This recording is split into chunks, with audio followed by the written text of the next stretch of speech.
I hate to tell you I told you so, but I told you so.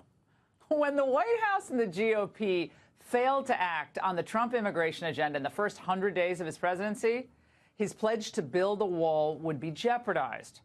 Trump's initial instinct, which is usually spot on, was to veto that omnibus bill last year. I'm telling you, he was right then. But Paul Ryan and Mitch McConnell promised him that they would get this wall funded in full in the lame duck session if that was necessary. Well, big shocker, that never happened.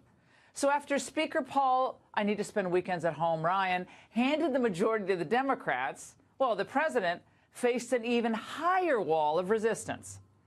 A lame-o border deal was announced right before the president took to the stage in El Paso last night, and by the morning, the details started trickling in. I have to study it. I'm not happy about it. It's not doing the trick, but I'm adding things to it. And when you add whatever I have to add, it's all going to happen. We're building a wall. And now I'm saying we're finishing a wall. Well, that won't happen, though, not unless the president finds the money elsewhere or declares a national emergency, which will immediately be challenged, of course, by the left in court. And tonight, after speaking with one of the Republican architects, Richard Shelby, senator from Alabama, of the latest deal, the president tweeted, "Was just presented the concept and parameters of the border security deal by hardworking Senator Richard Shelby. Looking over all aspects, knowing that this will be hooked up with lots of money from other sources, we'll be getting almost $23 billion for border security. Regardless of wall money, it is being built as we speak."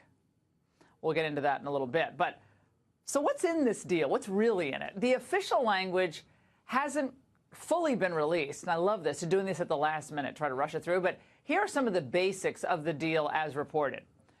$1.375 billion for barriers that are not called, but look a heck of a lot like the steel, slanted structure, the barrier that Trump had already approved. Second, an average daily cap of 40,520 beds for detaining illegals. Now, that's almost 9,000 fewer than we're detaining now. But Trump would have the authority to boost that number, pulling the money from other sources. Now, there's more to it, too, but it's simple to see what's going on here.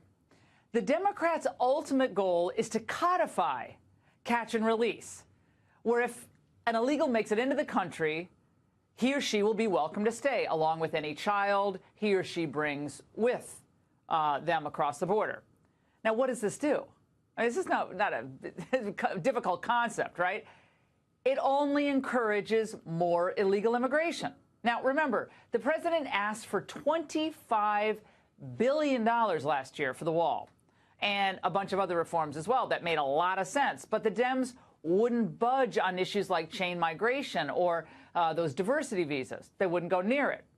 Then in December, now moving into the lame duck session, he asked for 1/5 of that. Yeah, I'm still pretty good at math, sort of. It's $5 billion of the $25 billion. Now, he perhaps thought that this would become some type of annual wall expenditure. Well, fat chance. They don't want a wall. They never wanted a wall. But on the bright side, and I have to look at the glass half full here, the current deal does expose just how far left the Democrat Party has gone on the issue of illegal immigration. They've gone from this. We simply cannot allow people to pour into the United States undetected, undocumented, unchecked. And illegal aliens should not be treated the same as people who entered the U.S. legally. We must control our borders. We must protect our borders. To this. We know that walls do not save lives. Walls end lives. There is no bargain in which we can sacrifice some of our humanity to gain a little more security. Oh, really? So walls kill people. Well, last year there were 1,247 people slaughtered in a vicious fashion, many of them, by the cartels and other criminals across the border in Juarez. That was a 62% jump from the year prior. It's a killing field there. So Beto can't possibly mean we should tear down the current wall in El Paso, can he? Well, think again. Remember this gem that then Congressman O'Rourke sent out in 2015? It read, "Tear down this wall." Oh, boy, that's a keeper. Well, I can tell you that the people we met in El Paso last night, they disagreed vehemently. And an underreported fact is that about half of the audience at the Trump rally were themselves Hispanic. And they most certainly do not want the wall between the cartel-run Juarez and El Paso torn down. No way. They love their peaceful community. It was a really fun place to be. We loved meeting the folks we met there last night. They don't want any part of Juarez's way of life with beheadings and bodies that have been dumped in the street. Last year, Juarez had 1,200 murders. El Paso, right next door, a few feet away, had 23 murders. Walls work. Actually, there's nothing like them for what we're talking about. We want to stop drugs. We want to stop traffickers. We want to stop criminals from coming in. Walls save lives. Now, of course, as much as we wish things were different, the fact of the matter is Trump is vowing to continue this fight right through the 2020 election about the wall and keeping our country safe. And another shutdown would have probably ended up hurting the president, distracting from this booming economy. And we're here in Texas. It is off the charts. And there's a lot of other great news as well that would be distracted from if this thing continued in a shutdown form, including the China negotiations going on right now in Beijing.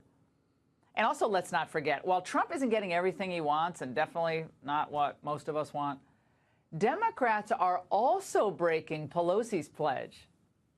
Is there any situation which you would accept even $1 of wall funding for this president in order to reopen the government?